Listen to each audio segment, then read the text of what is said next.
Este é mais um momento para explicação da palavra de Deus. O texto base para a nossa reflexão está no livro de Jonas, capítulo 2. O tema central que consideramos para este capítulo: o que fazer quando não há mais esperança? Jonas, ele desobedeceu a Deus.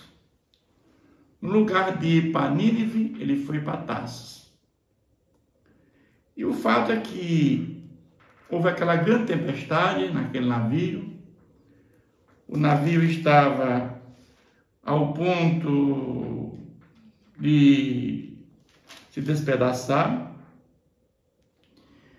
E Jonas reconhece que o problema está nele. Ele foi sincero com aqueles marinheiros que ele estava fugindo da presença de Deus. Mas ele mesmo pede para ser jogado ao mar, lançado ao mar, que aquele mar que estava revolto, ele se acalmaria. O fato é que quando Jonas é lançado no mar, ele tinha consciência que ele não escaparia, que ele morreria.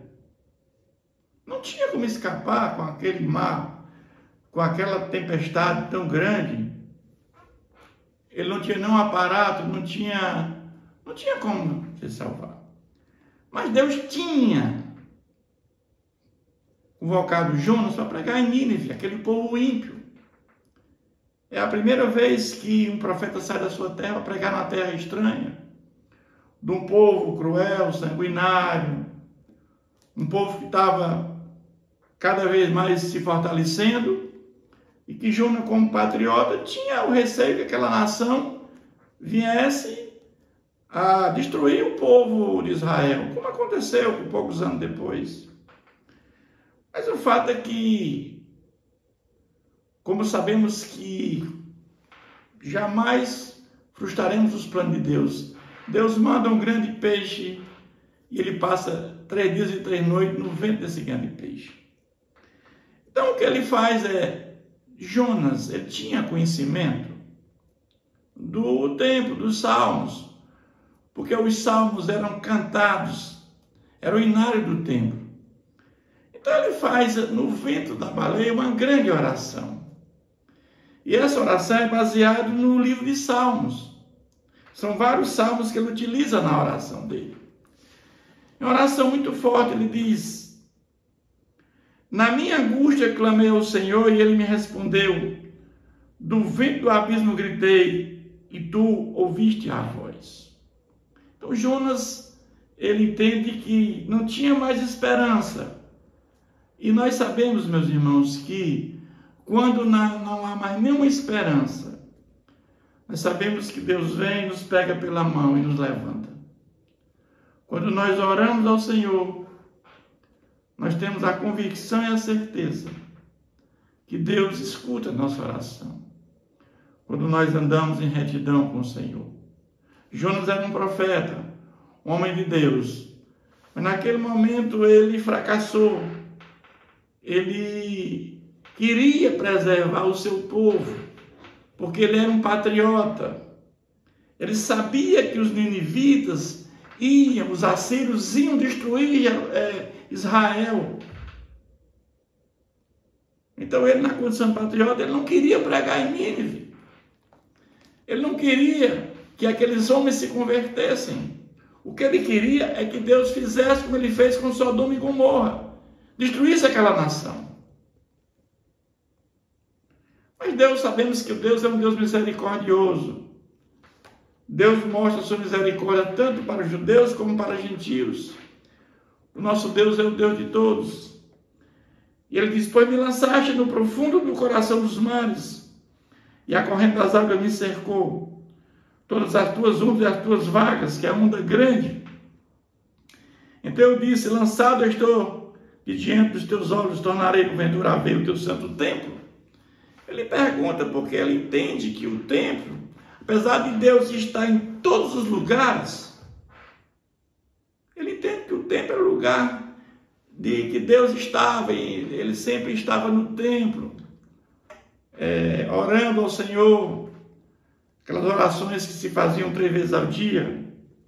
Mas eu tinha consciência que ele era dado como homem morto, não tinha como escapar daquela situação.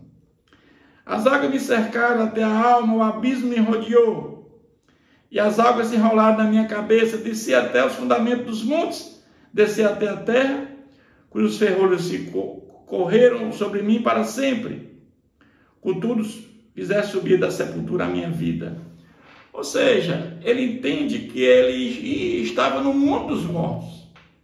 Naquela época existia esse conhecimento do mundo dos mortos, que é Sheol.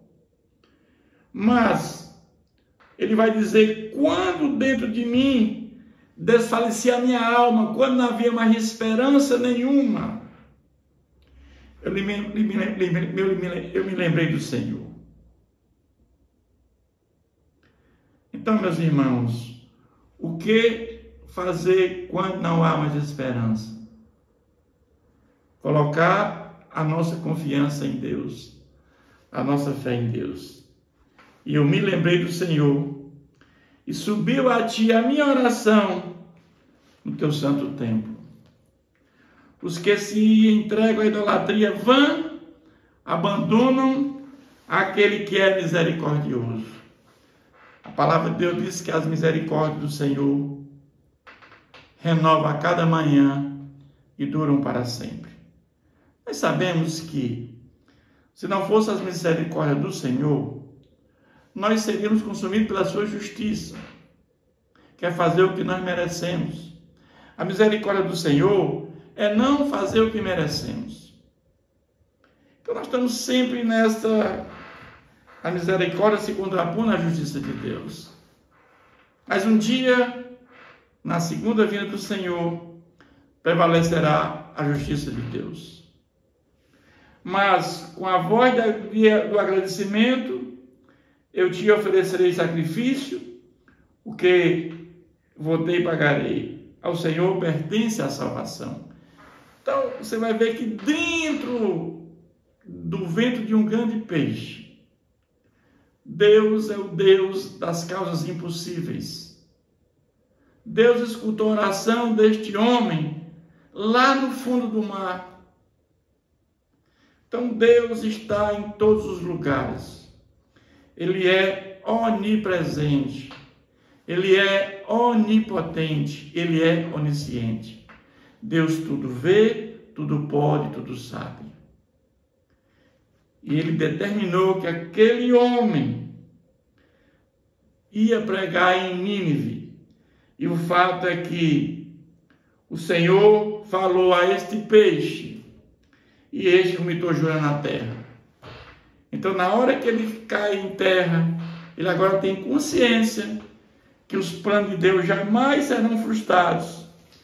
E quando não havia mais nenhuma esperança, ele acreditou no Senhor, orou ao Senhor, e o Senhor teve compaixão dele. E agora ele vai cumprir aquilo que Deus determinou. Que Deus continue nos abençoando.